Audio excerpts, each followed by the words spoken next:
My name is Steve Brooks, and I work at Barton Primary Care over on the Nevada side. I've been practicing in Lake Tahoe for over 30 years. It's been a wonderful place to practice medicine, and I'm really fortunate to work for Barton Health, which is a great health organization, a great hospital. And I want to thank them for putting together this lecture series, and it's an honor to be here. So I'd like you guys to ask me questions, so if I say something that you have a question about, or you want me to repeat or get more details on, please raise your hand then. Also have a little bit of time at the end for some questions. So June, you probably all may know, is Men's Health Month, and hence the talk on men's preventive screening and how to stay healthy.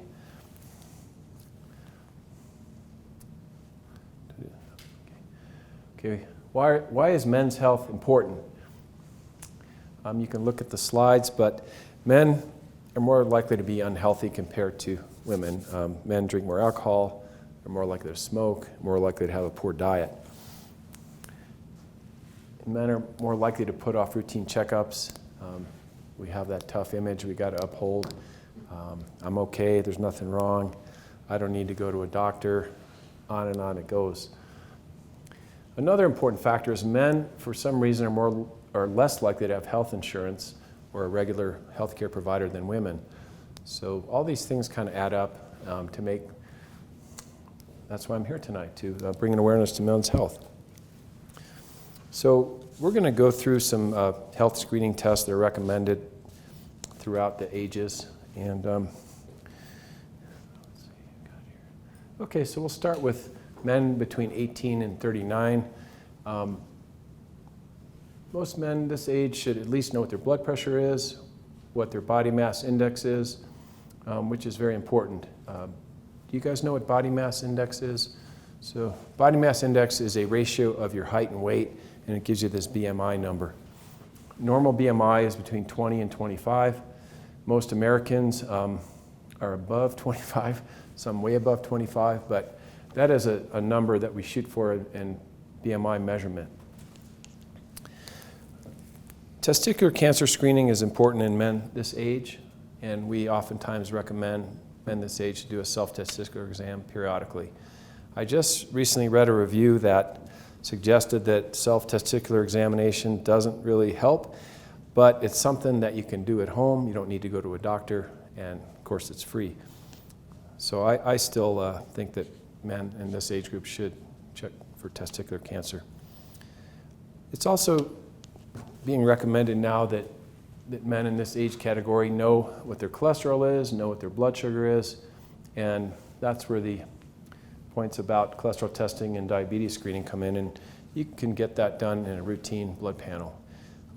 For people that don't have insurance, Barton Health offers a wonderful health screening labs wellness panel once a month, and it's at a discount price. So for people that don't have insurance, it's a wonderful way to get your cholesterol tested and get screened for diabetes.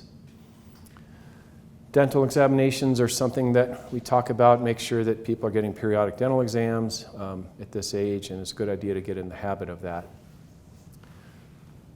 When I see a patient for the first time in this age group, I like to know what their family history is and see if there's any significant illnesses in the family at a young age. Family history is more pertinent if the relatives develop a disease at a younger age, because as we get older, people are going to start having heart disease and cancer just based on age. So family history is important for diseases at a young age. I also we have some mental health screening questions we ask people when they come in for a physical, and this is very important too. I also like to talk to my patients about stress and how they're handling stress in their life. We all have stress in their life, but there's healthy ways to handle it and unhealthy ways.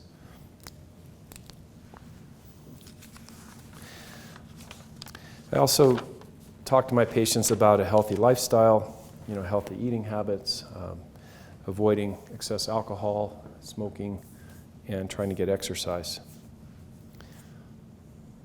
Diet, we'll talk a little bit more about as we go on, but diet's very important to maintain good health. I say to people, don't eat anything in a bag or a box, okay? So basically, if you do that, you're avoiding all processed foods, and you're getting less salt in your diet. The best diets are foods you prepare on your own, and diets that have large amount of vegetables and fruits and less reliance on animal protein.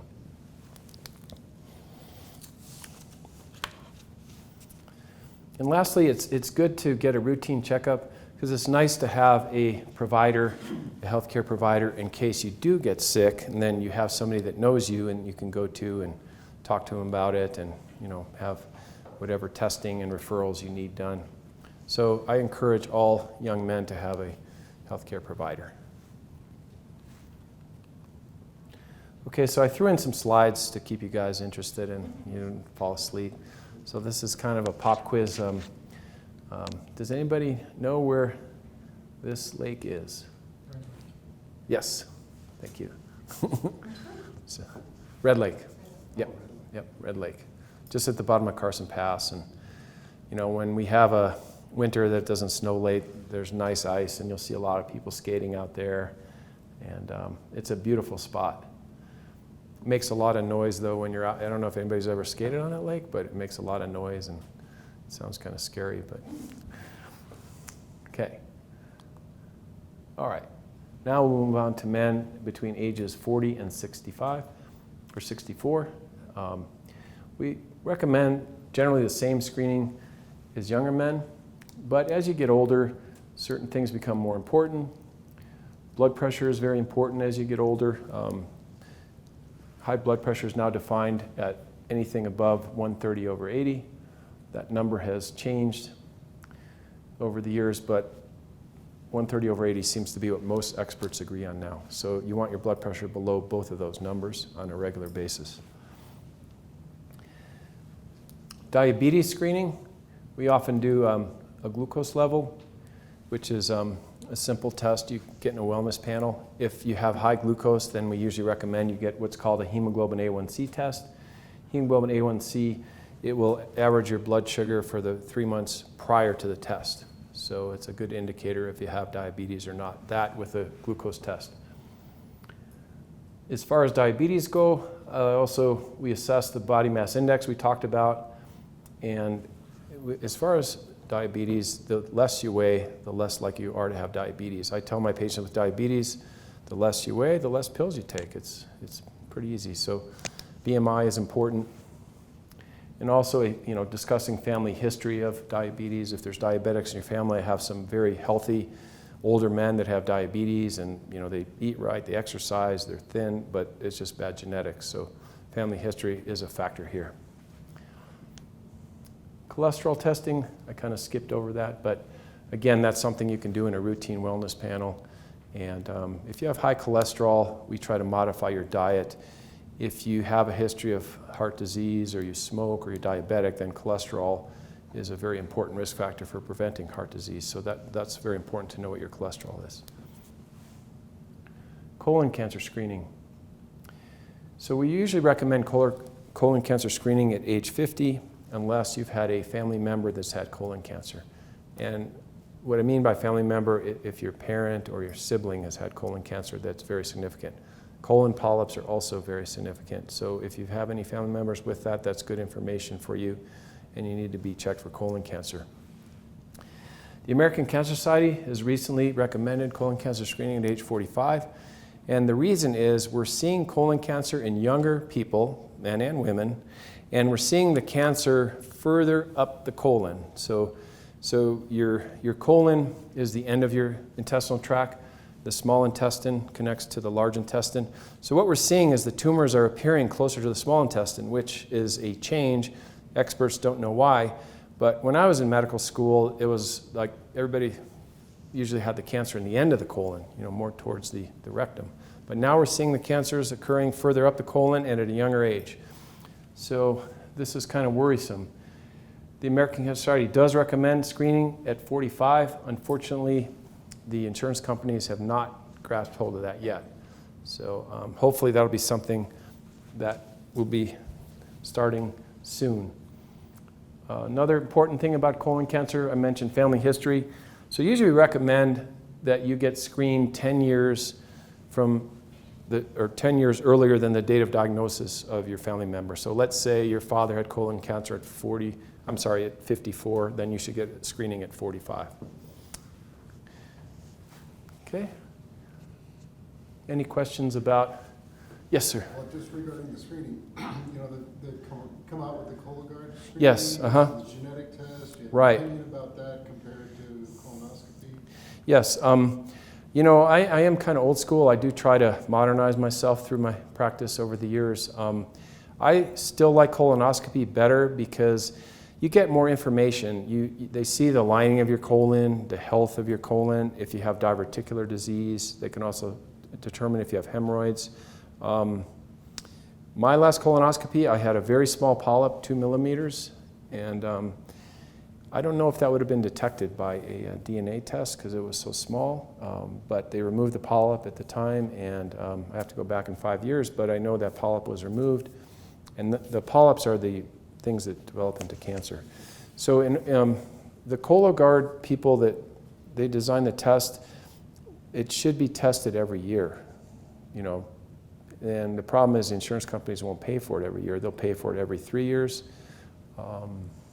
So it's still kind of a gray area. I do recommend it. I had a patient with an artificial heart valve, and she could not stop her blood thinners. So for her, the Cologuard screening was better than just doing nothing. But ideally, we could do that every year, the DNA testing. That's a good question. Thank you. Okay. Anybody know where that is? It's not in Nevada or California. Utah. Yeah, it's in Utah and Moab, right? Yeah. So that's the Big Mesa Trail and the Navajo Rocks area. If anybody mountain bikes, that's a place you need to go. Okay. Let's see. Okay, we kind of touched on this already. Like I said, I prefer colonoscopy. To me, what the Cologuard does is detects DNA of polyps and cancer cells. So if it's a very small polyp and you test negative, it doesn't show up, I think somebody could have a false sense. Well, I did that, I'm okay, and I think a lot of doctors were struggling with this. So my stance is I recommend colonoscopy unless you cannot have one for medical reasons.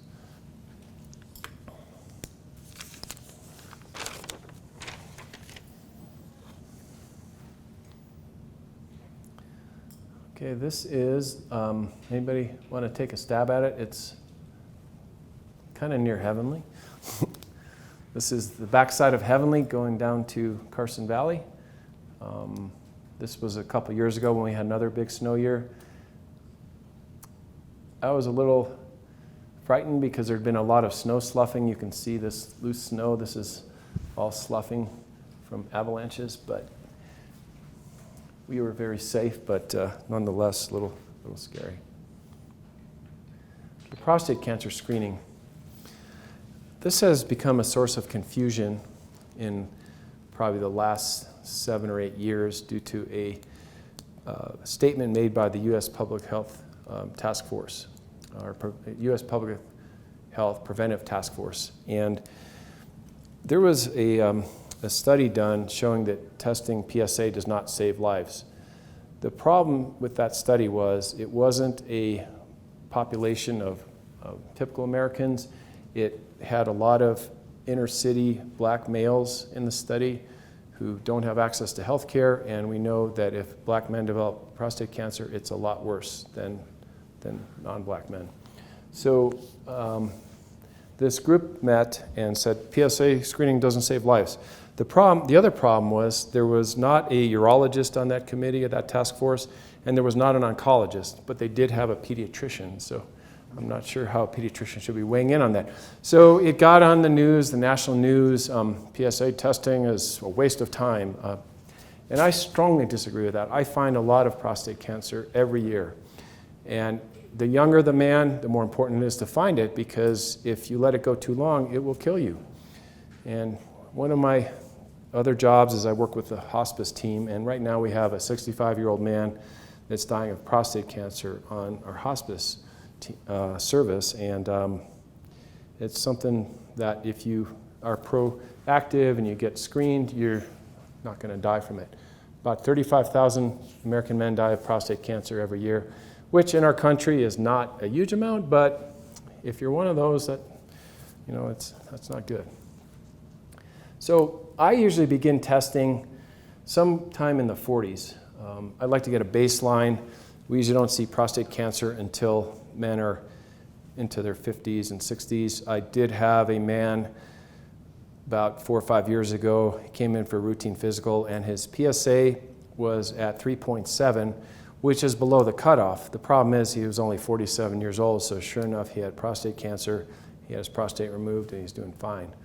But that could have been a case where if we didn't find it, it could have spread outside the prostate gland and then metastasized, and then the treatments are a little more brutal on the patient if the cancer metastasizes. So I usually recommend a PSA test sometime in the 40s. Another test we do is a digital rectal exam. That's usually at the time of physical, and we check the prostate for nodules and lumps, and so that's another prostate cancer screening test that we like to do. Any questions on PSA testing? Okay. Anybody want to take a shot at this one? Angora Ridge? Yeah, it's up near Angora Ridge. It's actually on the Mule Deer Connector Trail, but right below the Angora Ridge Trail. Okay, lung cancer screening. This has also been a source of controversy, and how often, what age, but it's currently settled on that adults, men and women, between 55 and 80 who have smoked more than 30 years and still smoke or have quit smoking, it should be less than 15 years ago, should have a low-dose CT scan. And in the past, we would do chest x-rays to find lung cancer, but that doesn't really work too well because some cancers are small, they don't show up in a chest x-ray. Do you guys know what a CT scan is? Do you want to know? It's a CT scan. It's a computerized form of X-ray that actually takes like a 3D picture of the lung. And the low-dose CT is a very low dose of radiation, and it can do it really rapidly. And we're looking for nodules or solid tumors. And it seems like more and more insurance companies are starting to pick it up, especially if you meet that criterion. We were doing them here at Barton for a while, but we're not doing them anymore. They do them at Renown, but Renown has a strict criterion that you have to meet, which is what I mentioned on the slide there.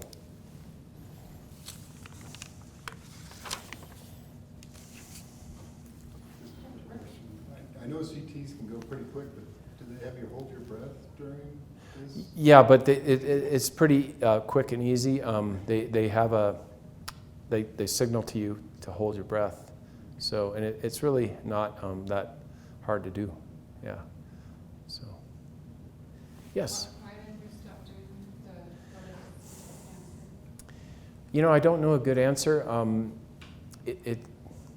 I think they were trying to follow. Renown actually was a research center for this nationwide lung cancer screening CT study, and I don't know if we just defer to Renown now or not, but that's a good question. I don't know the answer.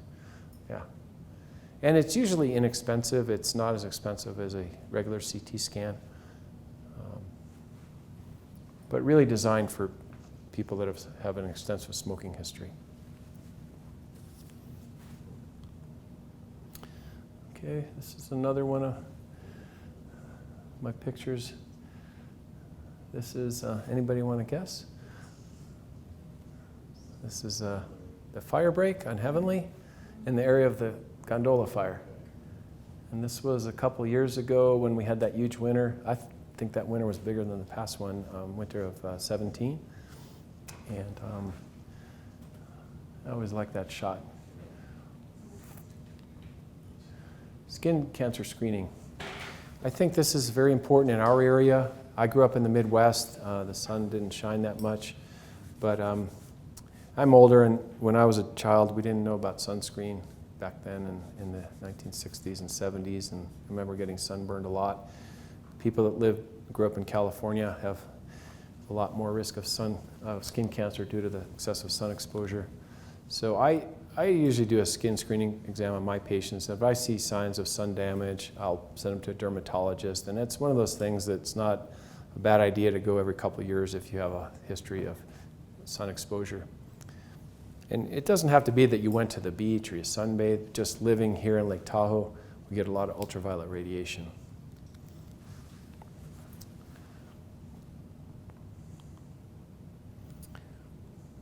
So ongoing screening exams for older men. Eye exams are important, especially in your 60s and 70s. That's when you can get glaucoma, so it's important to go every year, every other year. Dental examinations, we talked about a little bit. There is a link with gum disease and heart disease, so it's important to make sure you're keeping up with your dental exams. And again, mental health assessments are important to keep up with. Activity assessment. I encourage, I'm not trying to brag with my pictures, but I encourage all my patients to be active, okay? I think the healthiest older people I know are people that are active, and it doesn't mean you have to go and skate on Red Lake or ski in the fire break. We want you just to even take a walk every day. And one of the easy things to remember is we call it 5 by 30. So 5 days a week, 30 minutes of exercise. And it could just be a simple walk. Of course, if you are fit and you enjoy exercise, it's important to push your heart rate up and try to exercise harder. But you don't have to do that. A 30-minute walk 5 days a week will make you live longer. In fact, they've done studies in people with advanced heart failure, and these are people that are pretty sick. Their hearts aren't working too good. If they walk, they will live longer than their counterparts that don't. So it's just important to stay active. Yard work, walking your dog. I encourage many of my patients to have a dog if they can, because it'll make you go out and walk. And we have so many great trails around here. Diet evaluation, I like to talk to people about what they eat. And again, I like the fresh foods and nothing in a box or a bag. Immunizations, we talked to you about immunizations, especially as you get older. We recommend a pneumonia vaccine. Pneumonia can be lethal in older adults, so that's an important vaccine to have. There's been a new vaccine for shingles. Shingles is not a life-threatening disease, but it's very painful if you get it. It's a result of chickenpox. So if you've had chickenpox in your life, you're at risk for shingles, and shingles is that disease where you get the blisters on your skin. It's very, very painful. They developed this new vaccine that is more effective than the old vaccine, but the problem is it's on back order because it was very popular and they're not manufacturing a lot of it. I heard this year it'd be easier to get. Any questions on vaccines? So do you recommend the shingles vaccine? If you've had chickenpox, yeah. So I talked to my physician about it, and he was not so sure. He said sometimes if you begin to show symptoms of shingles, if you get the vaccine immediately, that it could decrease the time on it. Yeah. So he was kind of leery about it, so I wasn't sure. Yeah, if you have shingles, it's too late to get the vaccine. And then I tell my patients that have shingles, don't bother because you've developed the antibody response to shingles. Yeah. 90% of people only get shingles once. There are some, I don't know if 10% is an accurate number, but you can get it twice. So if you get it a second time, I tell people to get vaccinated because their body is not mounting an immune response to having the disease, which means that the vaccine might not work either. But the new vaccine is pretty safe. The old vaccine was a live virus vaccine, so there are side effects from live virus vaccines. You can't get those if you're immunocompromised or you have cancer.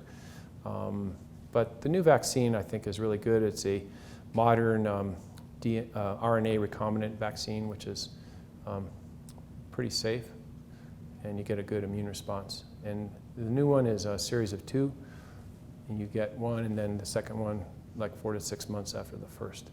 But I think it's safe and I recommend it. Again, it's not a life-threatening disease, so like Medicare, if you have Medicare, they don't cover shingles vaccine oftentimes. Sometimes you have Medicare, the drug coverage of Medicare will cover it. But it's mostly a very painful disease. Right now I've got a sweet little 86-year-old lady that had shingles, and she's just itching and it's miserable. It can go on for months and sometimes even years, the post-shingles problems. I recommend yearly flu shots. I think that's very important. Many Americans die every year of the flu. Some young and healthy can die of the flu, so that's an important vaccine to get. Should hearing be on there too? The screenings, like a hearing test? Yes, that's a good point. You know what she said? Thank you. Okay, now we're moving up in the years, and we're up to men 65 and older. And Medicare will pay for a screening for abdominal aortic aneurysm if you've smoked more than 100 cigarettes in your life. So the more you smoke, the more likely you are to have abdominal aortic aneurysm. Do you guys know what that is? So your aorta is your main blood vessel. It comes out of the left ventricle of your heart, and then it comes down and it brings blood to your whole body. It sends blood up to your brain. So for some reason, smokers will get an aneurysm in the abdominal portion of the aorta. And the reason why I want to know if you have it, because if you have one and it ruptures, you're going to be dead within 60 seconds. There's occasional people that the aneurysm ruptures and then it doesn't rupture all the way and you can get to a hospital. And then 5% of those will be saved by surgery and another 5% will die in surgery. So Medicare does cover that test. I do recommend that at age 65 if you've smoked. And an ultrasound is a painless test. It's just like a sonogram that we give to pregnant ladies. Osteoporosis screening is, men usually don't get osteoporosis, but they can. And especially men that have smoked, men who are inactive are at risk. Activity, exercise, walking, healthy diet, not smoking, and not much alcohol prevents osteoporosis.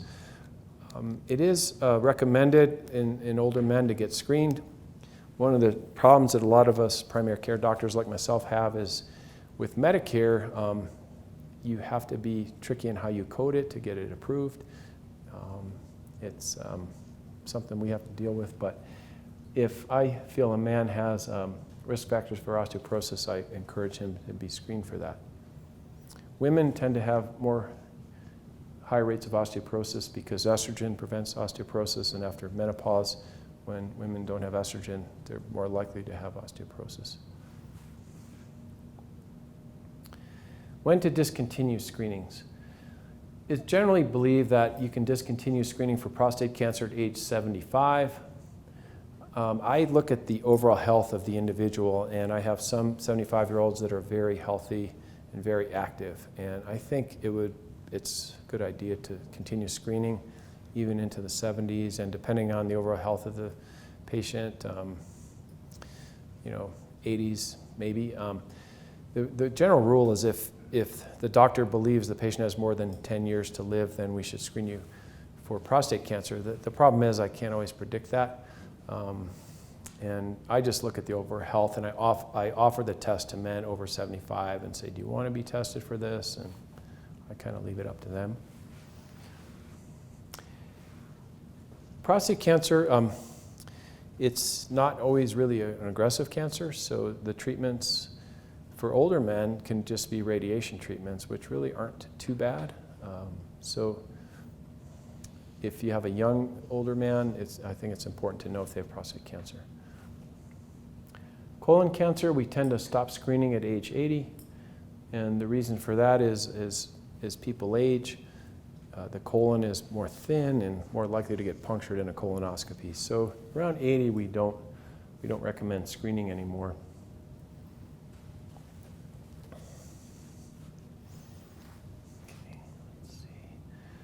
Okay, this is on that Mule Deer Connector Trail. You can see Angora Peak in the background, and okay, how to stay healthy. Okay, that's the million-dollar question, right? So we talked about activity level, and I included the 5 by 30 again. And you know, some people are really busy and they have hard jobs and they can't find time to exercise. But I think 30 minutes, 5 days a week is doable for most people. Okay, so really strongly encourage you to do that.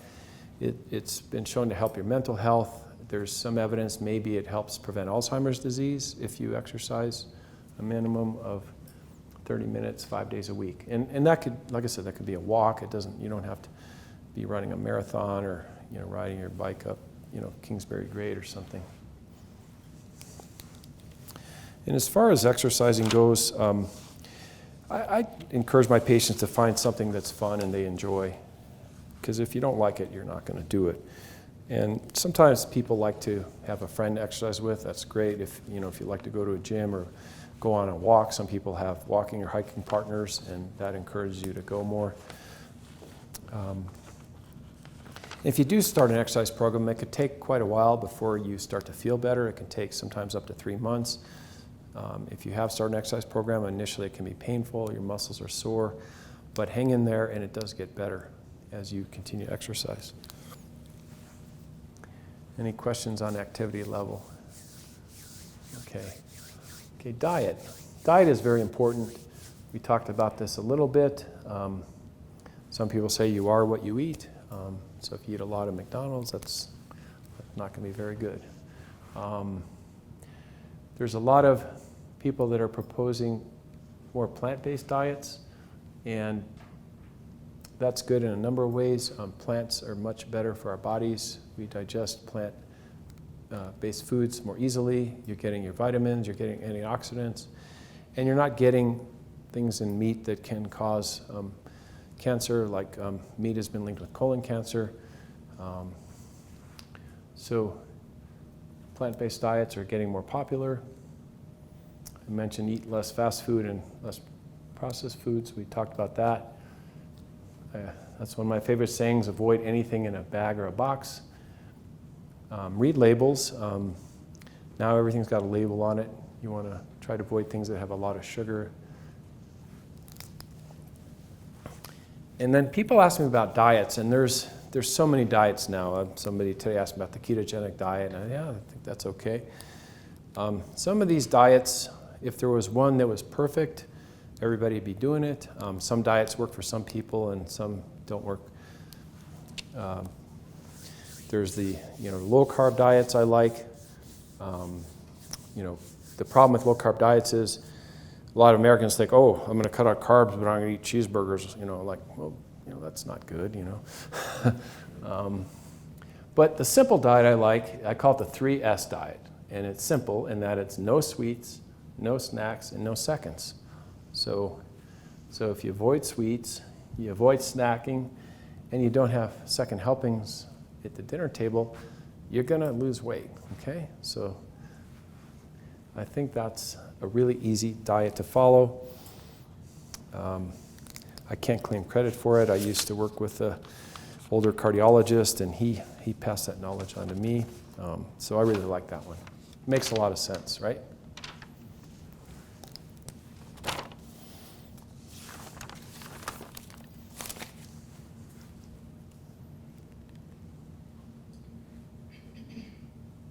Okay.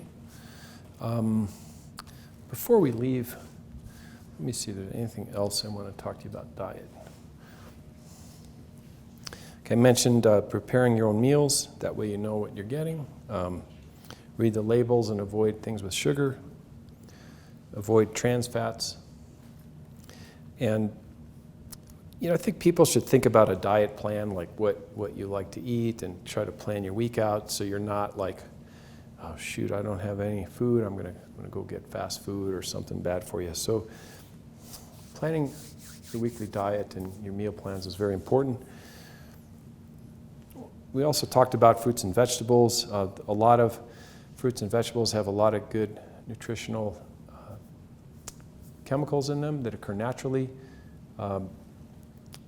Nutritionists like to tell you to eat a variety of colors of fruits and vegetables. Each vegetable or fruit has different antioxidants in them and good things for you. The dark purple fruits and vegetables have things in them that actually are like natural blood pressure drugs. They can lower your blood pressure. Celery has a natural diuretic in it. And there's a lot of good stuff in vegetables and fruits. Another thing, when people want to talk about diet, I ask them, how did you feel after eating that? And you might notice if you eat like a cheeseburger and fries, you want to take a nap, But if maybe you have like a rice bowl and, beans, and you're going to just cruise through your afternoon and not have that heavy feeling in your stomach all day. I also encourage people to drink a lot of water. Water helps your stomach fill up, so you tend to not overeat.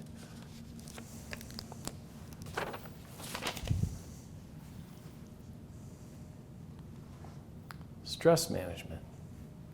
We could talk for hours about that, but stress management is very important. I think to live a healthy life, we talked about diet, we talked about exercise, and I think controlling your stress level is very important too. Stress has been linked with cancer and heart disease, and that's pretty much what most people in Western societies die of, is cancer and heart disease, or cardiovascular disease, which includes strokes. So I took some notes on stress management. I'll go through with you guys. If you're having a really stressful moment, try to take a break from that. If you're at work, just take a little break. I like people to take deep breaths and slow their breathing down. Try to pay attention to your breathing. If you notice, if you're under a lot of stress or you're having a bad day and you're feeling really stressed, pay attention to your breathing. Usually you're breathing fast and shallow. So if you take slower breaths, you will actually calm down, and actually it lowers your blood pressure and your heart rate if you work on deep breathing. So with that said about deep breathing, I have yoga, meditation, and Tai Chi up on the slide. And all of these practices involve slow, deep breathing. I like going to yoga. Yoga classes aren't for everybody. You could do it at home. There's videos on yoga. Sometimes I like to go to a yoga studio or yoga practice where there's other people, and it's kind of fun. But one of the things in yoga is you really slow your breathing down. And with the slow, deep breathing, like I said, it lowers your blood pressure, it lowers your heart rate, it activates your parasympathetic nervous system, which is the opposite of your fight or flight nervous system. Do you guys know that different kinds? So you have the sympathetic nervous system is your fight or flight, and your parasympathetic is your relaxation. If you're always in fight or flight mode, you're going to have trouble. Okay, you're going to be at risk of high blood pressure, heart disease, cancer. So what these practices do, yoga, meditation, Tai Chi, deep breathing, they all activate the parasympathetic nervous system. And they actually have some medical research showing that it does lower blood pressure and heart rate. So yoga is not for everybody. It involves lots of movements and positions that you have to hold. And if you have bad joints or other orthopedic problems, it could be hard. Meditation is something you could do at home. Now there's a lot of meditation apps that you can put on your phone, and they'll send you reminders, time to meditate. And so meditation also lowers heart rate, blood pressure, and relaxes you. Tai Chi has evolved from Chinese martial arts, and a lot of us aren't going to do martial arts, but it's a series of movements that coordinate deep breathing and movement. And the idea is to have your brain focus on movement and breathing rather than on life and stress. And so a lot of these practices, you want to take your mind off of your everyday life and focus on the deep breathing and the relaxation. And all of these, like I said, there's medical studies to prove all these things do help you.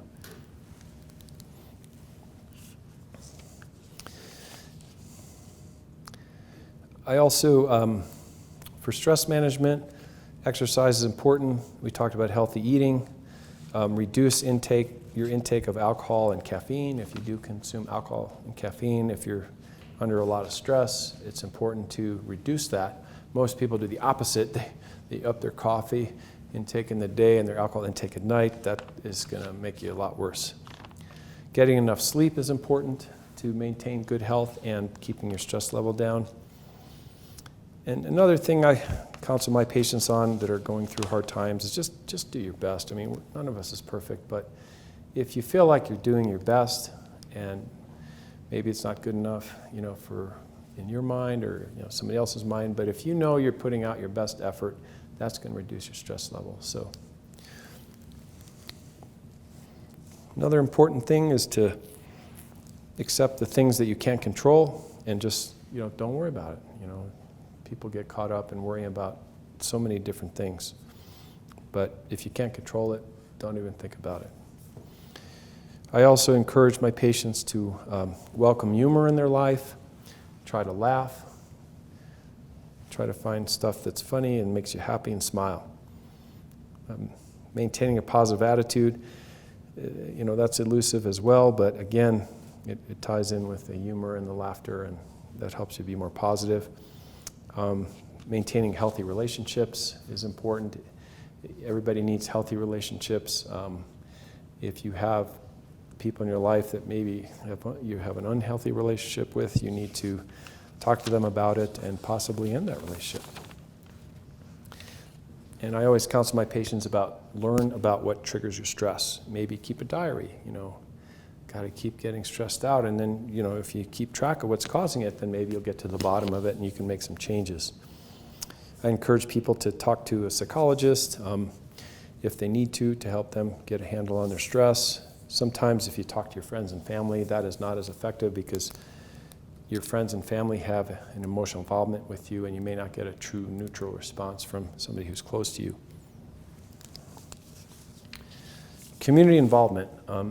I think this is very important, especially as we get older and if we're, people who are retired, it's really good to get involved with your community.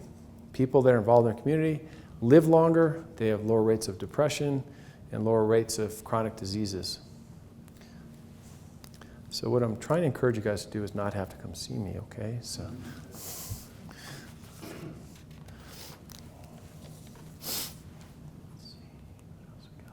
Okay.